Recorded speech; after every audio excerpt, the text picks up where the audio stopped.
Okay, so let's talk about how in Dr. Jekyll and Mr. Hyde, um, you can see how, like, when someone believes, when someone makes something up and they're the only ones that know the truth, they actually start to believe what's going on. What do you guys have to say about that?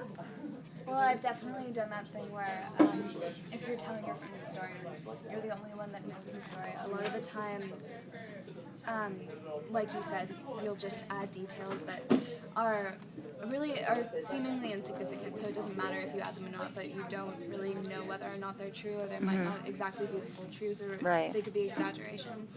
And then I feel like I've done this a lot where, like, once I've told the story a few times, it will add those seemingly insignificant details. It can kind of like morph and change into a completely different thing. Totally. And whenever that happens, typically I'm usually like, yeah, that could happen. Especially if it was something that happened to me a long time ago. Yeah, and you tend to like lose track of whether or not it's true, and in fact I like don't even think about whether or not it is true, because it just kind of comes as second nature to, because if I've already said it at least one time, then it just kind of seems as if, so I convince myself that it's something that actually happened. Sometimes when I hear stories from people, if the same person has told me a story more than once, it'll actually be totally different the second time. Like, wait, but I feel like white lies like that are actually kind of what makes a good story even.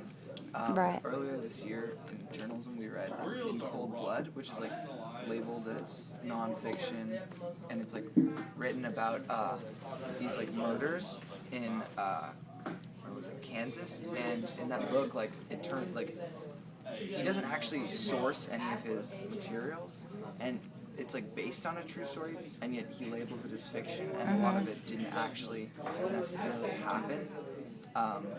For instance, he doesn't know what the killers have said to each other, what their words are.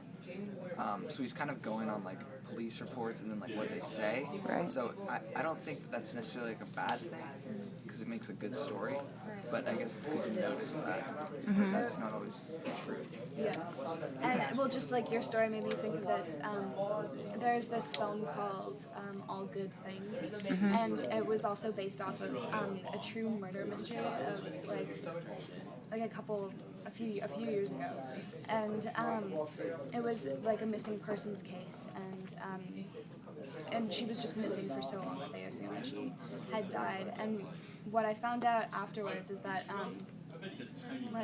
because in this film, even though it's still considered an unsolved case, in this film they they manipulated it so you could tell who killed her, at least who they thought killed her, and what this man's alliances were and things like that, and people who were helping him. And I watched an afterthought about it, and the people who made the film said that they conducted so much research and did so many interviews and things of that sort, that even though it was still considered an unsolved case, they think that they had the best version of the truth, even better than the police, and everything they presented was what they truly thought would actually happen. Yeah. Do you guys think that in the book, Mr. Utterson could probably find out what's happening if he really pressed his friends, and yet he kind of just accepts the reasoning, okay, I'm not gonna get into it. Right. Do you think that why do you think he does it? Do you think it's a good thing, or he just doesn't want to really know what's going on? Well, two of his friends have died, two of his clients and friends have died, and he knows that there's something really weird going on with Jekyll and Hyde, and yet he doesn't really investigate or go into it more than what comes straight to him. Yeah, it's a really good question. Whether it's a subconscious kind of denial, or if it's ignorance. No, it's okay. Yeah, I don't know. I think because it's such a bizarre thing and something so out of the norm, and it's concerning somebody that he knows so well and is a close friend of his. I feel I don't know what I would do in that situation. I don't think I would really know what was going on well enough to sort of pursue any sort of answer. Right. Yeah. I think that if you don't know that there's another possibility of there being another answer to what's going on, then you're not going to go out of your way to look for that, you know?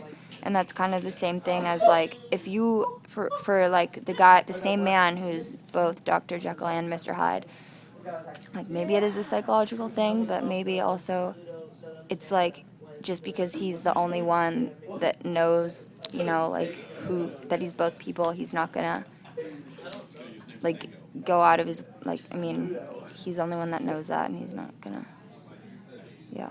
So he believes it's true. Yeah. Yeah. All right.